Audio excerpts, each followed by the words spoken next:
Okay, Aaron, thank you. It's 6:32 on a Monday and all new for you this morning. The 7 Eyewitness News I-Team is digging into concerns in the Buffalo School District coming from the teachers themselves.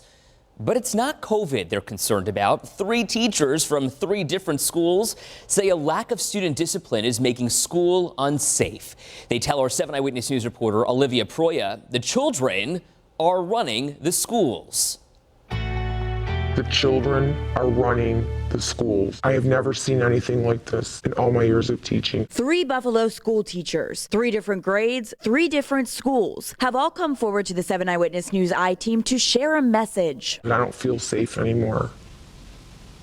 And I do not want to cry every day before I go to work. My biggest concern is I don't feel other students are safe. The teachers, who asked their identities be concealed out of fear of retaliation, say the district's recent change in disciplinary practices, which cracks down on suspensions, has resulted in a lack of action when students act out. I've probably written up 4 students, maybe 15 times each, with no effect at all.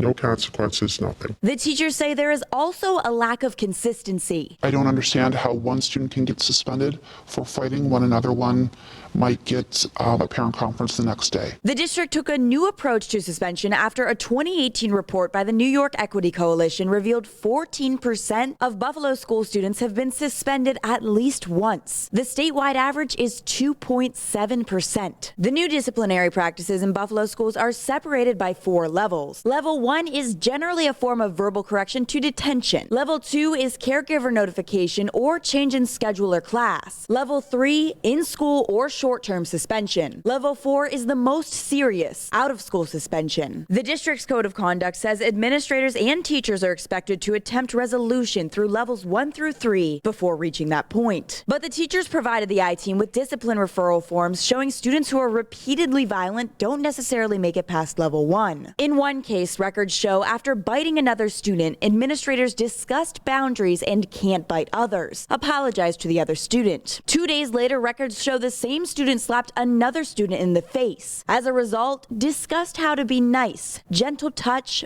being a friend. They disrupt my train of thought. They disrupt the class's train of thought. You're probably losing a good 20 to 30% of class time every single day. The teachers say the lack of firm consequences is affecting the students who want to learn the most. I've had children cry and say they don't want to come back to class. I've had parents tell me that their children are afraid to come to school. One student was picked on and hit in the head and hit so many times that he no longer attends school.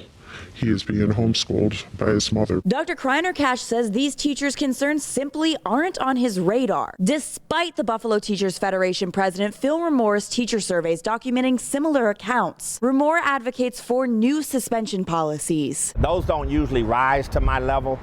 Those are handled through the code at the level of the classroom. So again, what we're going to do is work on the social emotional learning issues. We're afraid, but now we're not. We need to get this across. Olivia Proya, 7 Eyewitness News.